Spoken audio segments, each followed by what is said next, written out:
ನಮಸ್ತೆ ಬಂಧುಗಳೇ, ನಾನು ನಿಮ್ಮ ಪ್ರೀತಿಯ ತಮ್ಮ, ಅಣ್ಣ, ಗೆಳೆಯ ಹಿತೈಷಿ. ಇವತ್ತು ಒಂದೆರಡು ತುಣುಕು ಜೋಕುಗಳನ್ನು ಹೇಳಿ ಈ ಒಂದು ವಿಡಿಯೋನ ಮುಗಿಸ್ತೀನಿ. ಹೀಗೆ ಒಬ್ಬ ಬ್ಯಾಂಕ್ ಮ್ಯಾನೇಜರು ಟ್ರೈನ್ಗೆ ಸೂಟು ಬುಟ್ಟು ಹಾಕ್ಕೊಂಡು ಟಿಪ್ ಟಾಪ್ ಆಗಿ ಒಂದು ಸೂಟ್ ಕೇಸ್ ಇಟ್ಕೊಂಡು ಬರ್ತಾರೆ. ಎ ಸಿ ಕೋಚು ರಿಸರ್ವೇಷನ್ ಮಾಡಿಸಿರ್ತಾರೆ. ಎ ಸಿ ಕೋಚ್ಗೆ ಹತ್ಕೊಳ್ತಾರೆ. ಎ ಸಿ ಕೋಚಲ್ಲಿ ಯಾರೂ ಇರಲ್ಲ, ಇವರೊಬ್ಬರೇ ಇರ್ತಾರೆ.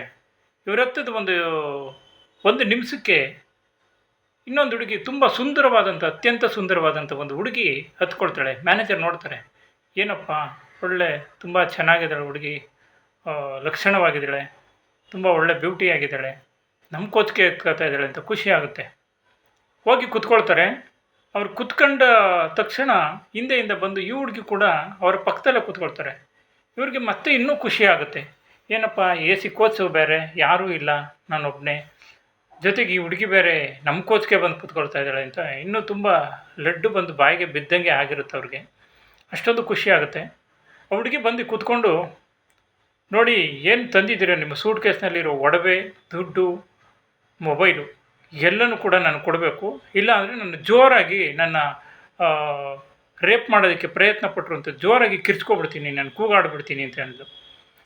ಅದಕ್ಕೆ ಮ್ಯಾನೇಜರು ಒಂದು ಪೇಪರು ಒಂದು ಪೆನ್ನನ್ನು ತೆಗೆದುಬಿಟ್ಟು, ನೀವು ಏನು ಹೇಳಿದ್ರಿ ನನಗೆ ಏನೂ ಅರ್ಥ ಆಗಿಲ್ಲ, ತಿಳಿದಿಲ್ಲ, ಕೇಳ್ತಾ ಇಲ್ಲ, ಹಾಗಾಗಿ ಈ ಹಾಳೆನಲ್ಲಿ ಏನು ಹೇಳಬೇಕು ಅಂತ ಇದ್ದೀರಾ ಅದನ್ನು ಬರೆದು ತೋರಿಸಿ ಅಂತ ಹೇಳ್ತಾರೆ.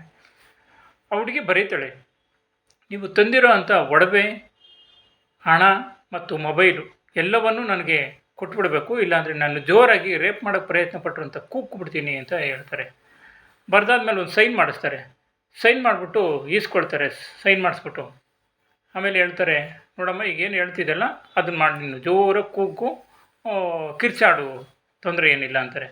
ಅಂದರೆ ಇಲ್ಲಿ ಒಂದು ಸಣ್ಣದಾಗಿ ಹಾಸ್ಯ ಇದ್ದರೆ ಮ್ಯಾನೇಜರ್ನ ಇದರಲ್ಲಿ ಬುದ್ಧಿವಂತಿಕೆ ಕಾಣುತ್ತೆ ನಮಗೆ.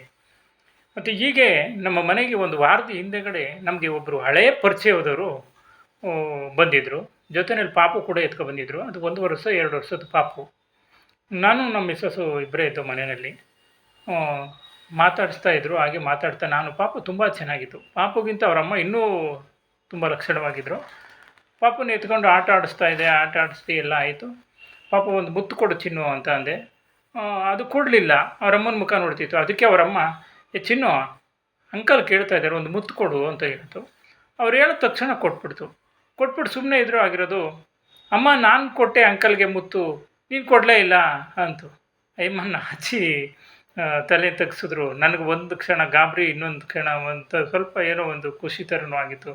ನಮ್ಮ ಮಿಸ್ಸಸ್ ಬೇರೆ ಇದ್ದರು ಮನೆಯಲ್ಲಿ. ಈ ಥರ ಎಲ್ಲ ಘಟನೆಗಳು ನಿಜ ಜೀವನದಲ್ಲಿ ನಡೆಯುವಂಥ ಘಟನೆಗಳನ್ನೇ ನಾವು ಸುಮಾರು ಜೋಕುಗಳಾಗಿ ಮಾರ್ಪಡಿಸ್ಕೋಬೋದು. ಈ ಒಂದು 2 ತುಣುಕುಗಳೊಂದಿಗೆ, ಈ ಶುಭ ಸಂಜೆಯೊಂದಿಗೆ ಧನ್ಯವಾದಗಳು.